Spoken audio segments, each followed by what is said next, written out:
शांती. आज 25/1/2021 ची मुरली आहे. आजच्या मुरलीचे सार आहे, गोड मुलांनो, ही तुमची वानप्रस्थ अवस्था आहे. त्यामुळे एक बाबांची आठवण करायची आहे.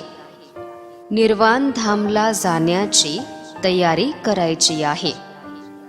प्रश्न आहे, बाबांजवळ कोणत्या गोष्टीचा भेद नाही?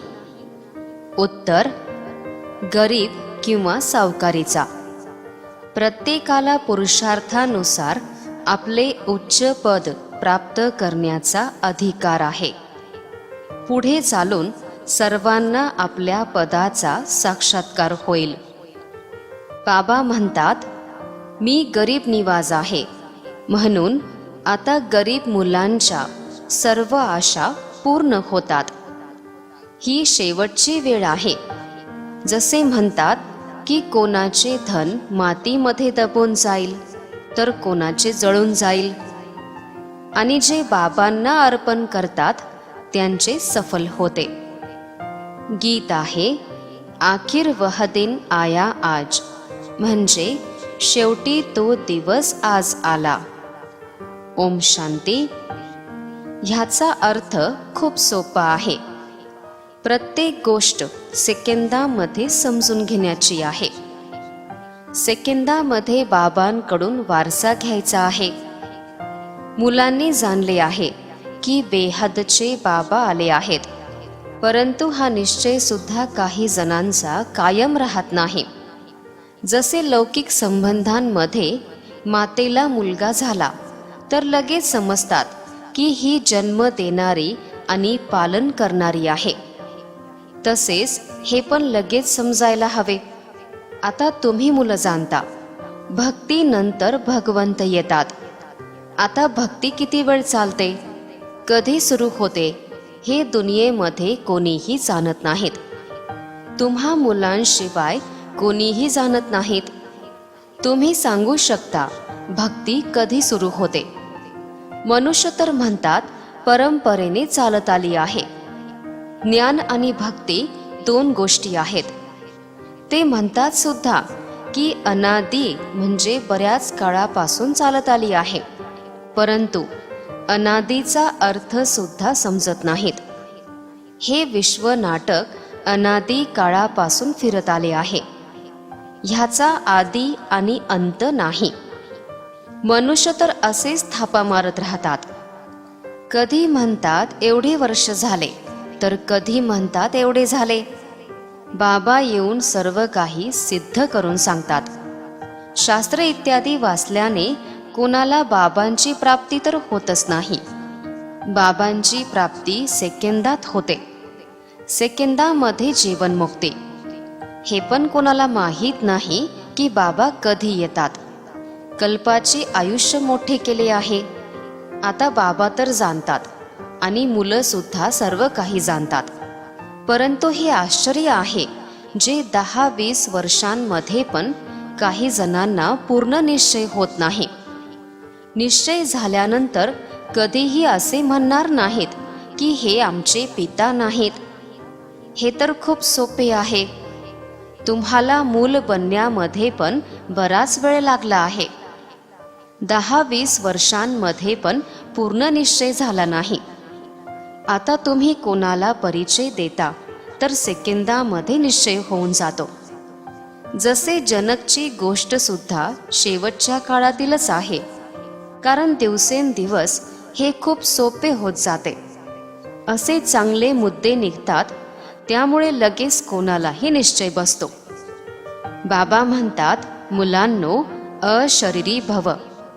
हे जे अनेक देहाचे धर्म आहेत त्यांना सोडून द्या. मुख्य तर एकच धर्म होता, एकातूनच वृद्धी झाली आहे.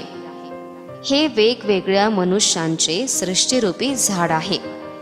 मनुष्यांचीच गोष्ट आहे. वेगवेगळ्या धर्माच्या झाडाला पण ओळखले पाहिजे. धर्मांचे संमेलन होतात, परंतु त्यांना हे माहीत नाही की सर्वप्रथम पूज्य धर्म कोणता होता. बुद्धीमध्ये यायला हवे. भारत प्राचीन धर्माचा आहे, तर जरूर प्राचीन धर्म परमपिता परमात्म्याने स्थापन केला असेल. भारतामध्येच गायन सुद्धा आहे शिवजयंती. मंदिर तर अनेकानेक आहेत, तर सर्वात मोठे मंदिर बाबांचे आहे निर्वाण धाम, जिथे आपण आत्मेसुद्धा बाबांसोबत राहतो. मंदिर हे राहण्याचे ठिकाण आहे ना, तर हे महत्त्व किती मोठे मंदिर आहे. तुमच्या बुद्धीमध्ये यायला हवे की ब्रह्मतत्व जे सर्वोच्च मंदिर आहे, आपण सर्व तेथील राहणारे आहोत. तिथे सूर्यचंद्र नसतात, कारण तिथे रात्र दिवस होत नाही. मुख्य आपले आत्मिक मंदिर ते निर्वाणधाम आहे, तेच शिवालय आहे. तिथे आपण शिवबाबांसोबत राहतो. शिवबाबा म्हणतात, मी त्या शिवालयामध्ये राहणार आहे. ते बेहदचे शिवालय आहे. तुम्ही शिवाची मुलं सुद्धा तिथेच राहता. ते निराकार शिवालय आहे, मग ते साकारमध्ये येतात, तर हे राहण्याचे स्थान बनते. आता शिवबाबा इथे आहेत, ब्रह्माच्या देहामध्ये बसले आहेत. हे चैतन्य शिवालय आहे, ज्यांच्या सोबत तुम्ही बोलणे चालणे सर्व करू शकता. ते निर्वाणधाम सुद्धा शिवबाबांचे शिवालय आहे, जिथे आपण आत्मे राहतो. त्या घराची सर्वांनाच आठवण येते. तेथून आपण अभिनय करण्यासाठी येतो. सतो रजो तमो मध्ये प्रत्येकाला यायचेच आहे. ही गोष्ट दुनियेतील कोणाच्याही बुद्धीमध्ये येत नाही. जे पण आत्मे आहेत त्या सर्वांना आपला अनादी अभिनय मिळाला आहे, ज्याचा आदी पण नाही आणि अंत पण नाही. तुम्ही मुलं जाणता, आपण मुख्य त्या शिवालयामध्ये राहणारे आहोत. शिवबाबा जे स्वर्गाची स्थापना करतात, त्याला सुद्धा शिवालय म्हटले जाते. शिवबाबांनी स्थापन केलेला स्वर्ग, तिथे पण मुलंच राहतात. त्यांना हे राज्यभाग्य कसे मिळाले? ते सतयुग आदी आहे, म्हणजे सुरुवात आहे, आणि आता कलियुगाचा अंत आहे, म्हणजे शेवट आहे. तर सतयुगामध्ये देवी देवतांना स्वर्गाचे मालक कोणी बनवले? इथे पण किती चांगले खंड आहेत. अमेरिका सर्वात उत्तम खंड आहे. खूप पैसेवाले आणि ताकदवाले पण आहेत. ह्यावेळी ते सर्वात उच्च आहेत. बृहस्पतीची दशा बसली आहे, परंतु त्यासोबत राहूची दशा पण बसली आहे. ह्यावेळी राहूची दशा तर सर्वांवर बसलेली आहे. विनाश तर सर्वांचा होणारच आहे. भारत जो सर्वात सावकार होता, आता तो भारत गरीब आहे. हा सर्व मायेचा भपका आहे, मायाचा संपूर्ण फोर्स आहे. म्हणून मनुष्य ह्यालाच स्वर्ग समजतात. अमेरिकेमध्ये पहा काय चालले आहे. मनुष्य तिथे आकर्षित होऊन जातात. मुंबई पण पहा किती फॅशनेबल झाली आहे. पूर्वी तर अशी नव्हती. तर मायेचा पूर्णपणे दिखाऊपणा आहे. 8-10 मजल्यांचे महल बनवतात. स्वर्गामध्ये एवढे मजले नसतात. तिथे दुमजली पण नसतात. इथेच बनवतात, कारण इथे जमीन नाही. जमिनीचा खूपच भाव वाढला आहे. तर मनुष्य समजतात की हाच स्वर्ग आहे. योजना बनवत राहतात, परंतु म्हटले जाते ना की मनुष्यांची इच्छा काय असते आणि होते तर दुसरेच. मनुष्य किती चिंतेमध्ये राहतात. मृत्यू तर सर्वांचा होणारच आहे. सर्वांच्या गळ्यामध्ये मृत्यूचा फास आहे. आता तुम्ही पण फाशीवर आहात. तुमची बुद्धी तिथे नव्या दुनियेमध्ये लागली आहे. आता सर्वांची वानप्रस्थ अवस्थेमध्ये जाण्याची वेळ आली आहे. म्हणून बाबा म्हणतात, आता माझी आठवण करा. मी स्वतः तुम्हाला सूचना देतो की तुम्हा सर्वांची ही वानप्रस्थ अवस्था आहे. मी सर्वांना घेऊन जाण्यासाठी आलो आहे. मच्छरासारखे तुम्हा सर्वांना जावे लागेल. 84 जन्मांचे चक्र आता पूर्ण झाले आहे. आता तुम्ही जिवंतपणीच आठवण करा. आपण जिवंतपणी स्वर्गामध्ये जाण्यासाठी तयारी करत आहोत. दुसरे कोणीही स्वर्गामध्ये जाण्यासाठी तयारी करत नाहीत. जर स्वर्गामध्ये जाण्याची खुशी असेल तर मग आजारामध्ये औषध इत्यादी पण घेणार नाहीत. तुम्ही जाणता ते स्वर्गामध्ये तर जातच नाहीत. आता आपण गोड घरामध्ये जातो. ते ईश्वरीय विद्याचे घर किंवा आत्मिक शिवालय आहे. मग सतयुगाला देहाचे शिवालय म्हटले जाते. त्या स्वर्गामध्ये जाण्यासाठी आपण पुरुषार्थ करत आहोत. बाबांनी सांगितले आहे, ब्रह्माचा दिवस आणि ब्रह्माची रात्र सुद्धा प्रसिद्ध आहे. जेव्हा रात्र पूर्ण होते तेव्हा मी येतो. लक्ष्मी नारायणाचा दिवस आणि रात्र असे म्हणत नाहीत, जरी ते उच्च आहेत, परंतु ब्रह्माला दिवस आणि रात्रीचे ज्ञान आहे. तिथे लक्ष्मीनारायणला हे ज्ञान नसते. म्हणून ब्रह्मा आणि ब्राह्मणी समजतात की शिवाची रात्र केव्हा होते. दुनिया तर ह्या गोष्टींना जाणत नाही. शिव निराकार आहेत, ते कसे येतात हे सुद्धा विचारायला हवे. शिवजयंतीवर तुम्ही खूप सेवा करू शकता. राजधानी स्थापन होत आहे. आता खूप छोटे झाड आहे आणि ह्या झाडाला वादळ पण बरेच लागतात. दुसऱ्या झाडांना एवढे वादळ लागत नाही. यामध्ये तर एका मागे एक दुसरे सर्वच येतात. हा तुमचा नवीन जन्म आहे. मायेचे वादळ सुद्धा समोर उभे आहेत. दुसऱ्या कोणाला वादळाचा सामना करावा लागत नाही. इथे धर्माच्या स्थापनेमध्ये मायेचे वादळ येतात. हे खूप उच्च ध्येय आहे. विश्वाचे बादशाह बनणे ही कोणती नवीन गोष्ट नाही. तुम्ही अनेक वेळा ह्या वादळातून पार होऊन आपले राज्यभाग्य घेतले आहे. आता जो जसा पुरुषार्थ करतो त्याचा त्यांना साक्षात्कार होतो. जेवढे पुढे चालत राहणार तेवढे तुम्हाला साक्षात्कार होतील की कोणते पद प्राप्त होईल. माहिती तर होते ना की हे कसा पुरुषार्थ करत आहेत आणि हे कसा पुरुषार्थ करत आहेत. गरीब किंवा सावकाराची गोष्ट नाही. जसे गीत पण ऐकले की शेवटी तो दिवस आला. गरीब निवास बाबा आले आहेत. बाबा म्हणतात, मला काही सावकारांना धन द्यायचे नाही. ते तर सावकार आहेतच. त्यांच्यासाठी तर इथेच स्वर्ग आहे. ते करोडपती आहेत. पूर्वी एखादाच कोणी करोडपती असायचा. आता तर करोडो रुपये मनुष्यांनी भिंतीमध्ये लपवले आहेत, परंतु ते कोणाच्याच कामाला येणार नाहीत. पोट काही जास्त खात नाही. फसवून पैसे गोळा करणाऱ्याला झोप सुद्धा येऊ शकणार नाही. माहीत नाही किंवा सरकार छापा मारेल.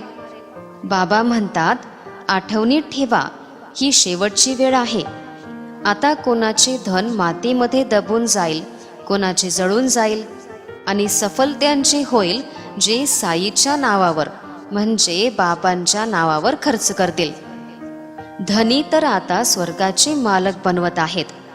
आता तुम्ही बाबांजवळ स्वतःला समर्पित करा. मृत्यू तर समोर उभा आहे. तुमच्या सर्व इच्छा आता पूर्ण होतात. बाबा गरिबांना उच्च बनवतात. सावकाराचे 1000, गरिबाचा 1 रुपया दोन्ही सारखेच आहे. तसे तर इथे गरीबच जास्त येतात. कोणाचा 100 रुपये पगार तर कोणाचा 150. दुनियेतील मनुष्यांजवळ करोडो आहेत. त्यांच्यासाठी तर हाच स्वर्ग आहे. ते कधी येणार नाहीत. बाबांना त्यांची आवश्यकता पण नाही. बाबा म्हणतात, तुम्ही घर इत्यादी बनवा, सेवा केंद्र उघडा. मी पैसे घेऊन काय करणार. संन्यासी लोक तर खूप संपत्ती इत्यादी जमवतात. त्यांच्याजवळ बरीच संपत्ती असते. हा रथ सुद्धा अनुभवी आहे, म्हणजे ब्रह्मा बाबा पण अनुभवी आहेत. आता मी गरिबांना सावकार बनवण्यासाठी आलो आहे. इथे पैसे इत्यादीची कोणतीच गोष्ट नाही. बाबा फक्त म्हणतात, मन मना भव. खर्चाची गोष्ट नाही. ही घरं बनवली आहेत, ती सुद्धा साधीच आहेत. ते पण शेवटच्या वेळी तुम्हाला राहण्यासाठीच आहेत. तुमचे स्मृतीस्थळ इथे चैतन्यामध्ये स्थापन होते. मग हे जड स्मृतीस्थळ होऊन जाईल. तुम्ही हे लिहायला हवे की आबूमध्ये येऊन ज्यांनी हे मंदिर पाहिले नाही आणि त्यांच्या व्यवसायाला जाणले नाही तर काहीच पाहिले नाही. तुम्ही म्हणता आम्ही चैतन्यात आता बसलो आहोत. ह्या चित्रांचे रहस्य समजावून सांगू शकता की आपण हे आहोत. आपले जड स्मृतीस्थळ बनले आहे. हे आश्चर्यकारक मंदिर आहे. आश्चर्य आहे ना. मम्मा, बाबा आणि मुलं इथे चैतन्यामध्ये बसली आहेत आणि तिथे जडचित्र उभे आहेत. मुख्य शिव आहेत. ब्रह्मा, जगदंबा आणि लक्ष्मीनारायण किती चांगल्या प्रकारे बाबा समजावतात. तरीसुद्धा बाबांचे बनून बाबांनाच सोडचिठ्ठी देतात, म्हणजे सोडून देतात. ही सुद्धा काही नवीन गोष्ट नाही. बाबांचे बनून मग पळून जातात. पळून गेलेल्यांचे पण आम्ही चित्र ठेवू शकतो. आता पक्का निश्चय आहे तर आपले राज्याचे चित्र बनवा. मग स्मृतीमध्ये राहील की आपण भविष्यामध्ये डबल ताजधारी स्वर्गाचे मालक बनणार. जर बाबांना सोडून दिले तर ताज खाली पडेल. ही सुद्धा आश्चर्यकारक गोष्ट समजून घेण्याची आहे. बाबांची आठवण करा. त्यांच्याकडूनच वारसा मिळतो. त्यालाच सेकंदामध्ये जीवनमुक्ती म्हटले जाते. भविष्यासाठी बाबा तुम्हाला लायक बनवतात. मनुष्य दान पुण्य दुसऱ्या जन्मासाठी करतात. ती तर अल्पकाळाची प्राप्ती आहे. तुमचे तर ह्या शिक्षणाने भविष्य 21 जन्मांचे प्रारब्ध बनते. जर कोणी ह्या माता पित्याच्या आज्ञेवर पूर्ण चालतील तर ते एकदम पार होऊन जातील. मातपिता सुद्धा खुश होतील. अंमलात आणले नाही म्हणजे जर आचरणात आणले नाही तर पद सुद्धा कमी होऊन जाईल. शिवबाबा म्हणतात मी निष्काम आहे, अभोक्ता आहे. मी हा प्रसाद इत्यादी काहीही खात नाही. विश्वाची बादशाही पण तुमच्यासाठीच आहे. हे खाणे पिणे सुद्धा तुमच्यासाठीच आहे. मी तर सेवक आहे. माझ्या येण्याची वेळ पण निश्चित आहे. प्रत्येक कल्प आपल्या मुलांना राज्यभाग्य देऊन मी निर्वाण धाममध्ये बसून राहतो. अशा बाबांना कोणीही विसरायला नको. बाबा तर तुम्हाला स्वर्गाची बादशाही देणारे आहेत, तरी सुद्धा तुम्ही त्यांना विसरून जाता. कोणाला बाबांचा परिचय देण्याची पण खूप सोपी युक्ती सांगतात. तुम्ही विचारा, परमपिता परमात्म्यासोबत तुमचा काय संबंध आहे? प्रजापिता ब्रह्मासोबत तुमचा काय संबंध आहे? हे दोन्ही पिता आहेत. ते निराकार आणि हे साकार. मग पित्याला सर्वव्यापी म्हटल्यावर वारसा कसा मिळणार? श्रीमत भगवंताची मिळते. श्रीमताद्वारेच तुम्ही सर्वश्रेष्ठ बनता. अच्छा, गोड गोड फार फार वर्षांनी भेटलेल्या मुलांप्रती मातपिता बाप दादांची प्रेमपूर्ण आठवण आणि सुप्रभात. आत्मिक पित्याचा आत्मिक मुलांना नमस्ते. आत्मिक मुलांचाही आत्मिक पित्यांना नमस्ते. धारणेसाठी मुख्य सारांश आहे.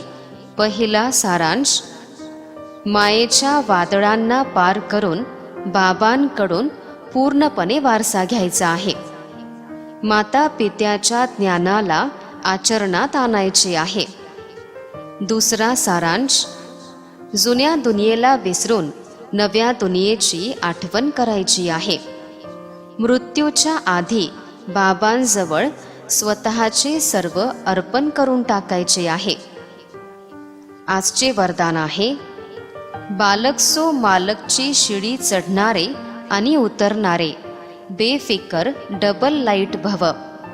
विस्तार आहे, नेहमी हे आठवणीत ठेवा की मालकासोबत आपण बालक पण आहोत आणि बालकसोबत मालक पण आहोत.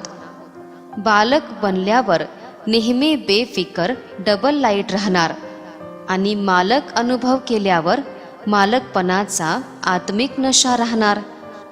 विचार देण्याच्या वेळी मालक आणि जेव्हा बहुसंख्येने विचार निश्चित केला जातो त्यावेळी बालक. तर अशी ही बालक आणि मालक बनण्याची सुद्धा एक शिडी आहे. ही शिडी कधी चढा तर कधी उतरा, कधी बालक बना कधी मालक बना, तर कोणत्याही प्रकारचे ओझे राहणार नाही.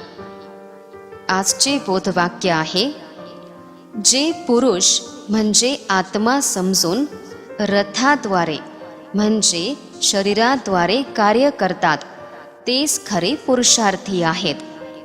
ह्यानंतर प्रेमळ स्थितीचा अनुभव करा यामध्ये आजचा पॉइंट आहे, सेवा किंवा स्वतःच्या चढत्या कलेमध्ये सफलतेचा मुख्य आधार आहे एक बाबांवर अटूट प्रेम. बाबांशिवाय दुसरे काहीच दिसू नये. संकल्पामध्ये पण बाबा, बोलण्यामध्ये पण बाबा, कर्मामध्ये पण बाबांची साथ. असे लवलीन म्हणजे प्रेमळ स्थितीमध्ये राहून एक शब्द जरी बोलले तर ते स्नेहाचे बोल दुसऱ्या आत्म्यांना सुद्धा स्नेहामध्ये बांधून घेतील. अशा प्रेमळ आत्म्याचा एक बाबा शब्दच जादू मंत्राचे काम करेल. ओम शांती.